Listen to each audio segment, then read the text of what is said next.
کو جب وہ لوگ جنازہ پڑھانے کے لیے کہتے ہیں تو غوث اعظم رضی اللہ تعالیٰ عنہ جاتے ہیں اور جنازہ پڑھا دیتے ہیں۔ جب جنازہ پڑھا دیتے ہیں تو سارے لوگ ہنسنا شروع کرتے ہیں، سارے لوگ مذاق بنانا شروع کرتے ہیں۔ تو سرکار غوث پاک نے فرمایا کیوں ہنس رہے ہو؟ کہنے لگا کہ یہ مردہ نہیں بلکہ زندہ ہے، یہ تو سویا ہوا ہے، یہ تو ہم نے آپ کا امتحان لینے کے لیے آپ کو بلایا۔ سرکار غوث پاک نے فرمایا کہ میرے آنے سے پہلے یہ زندہ تھا، آپ کھول کے دیکھ لو یہ مر گیا ہے۔ غوث اعظم رضی اللہ تعالیٰ نے جب اتنا فرمایا تو کفن کو کھول کے دیکھتے ہیں تو یقیناً وہ زندہ انسان مر چکا ہے۔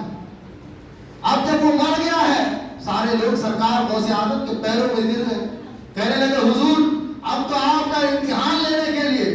کہ آپ اللہ کے ولی ہیں کہ نہیں ہے، امتحان لینے کے لیے ان کے جنازہ پڑھانے کے لیے کہا، لیکن یہ تو یقیناً مر چکا ہے، حقیقت میں مر چکا ہے، حضور کچھ علاج کریے۔ سرکار غوث اعظم رضی اللہ تعالیٰ دوبارہ دعا کرتے ہیں اور کہتے ہیں کم باذن اللہ، اللہ کے حکم سے کھڑا ہو جاؤ، وہ مردہ انسان زندہ ہو جاتا ہے اور وہ سارے کے سارے لوگ اسلام میں داخل ہو جاتے ہیں۔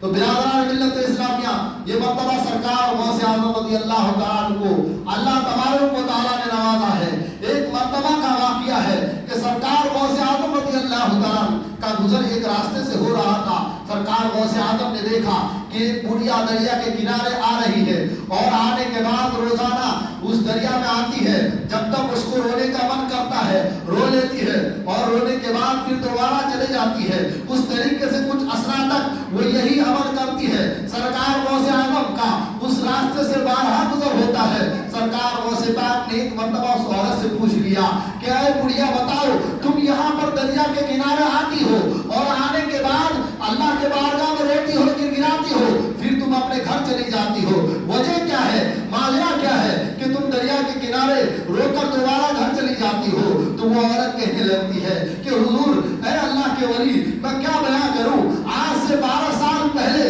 میرا لڑکا میرا بچہ جو ہے ایک بارات لے کر کے شادی کے لیے اس دریا سے اس پار ناؤ پہ یعنی کشتی سے اس پار گئے تھے اور جو ہی وہ دلہن کے ساتھ واپس لوٹ رہے تھے، اپنے بارات کو لے کر واپس لوٹ رہے تھے، اللہ تبارک و تعالیٰ کا طوفان آیا۔ اس طریقے سے طوفان آیا کہ وہ کشتی کے ساتھ سارے کے سارے لوگ جو ہے غرق ہو گئے،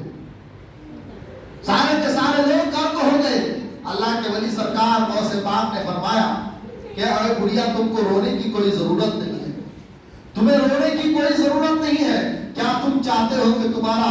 لڑکا اور تمہاری جو ہے بہو جو ہے زندہ ہو جائے؟ سرکار غوث پاک نے سرکار غوث پاک سے اس عورت نے صرف اپنی اولاد یعنی اپنے بیٹے کی زندگی مانگی تھی۔ سرکار غوث اعظم رضی اللہ تعالیٰ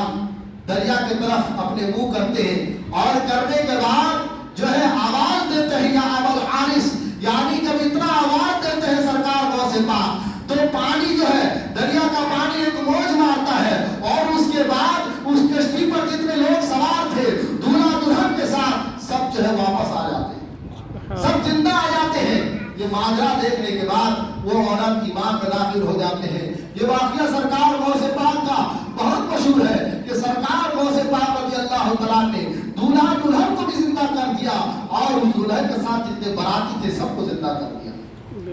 اللہ کے حکم سے سب زندہ ہو گئے۔ برادران ملت اسلامیہ یہ سرکار غوث اعظم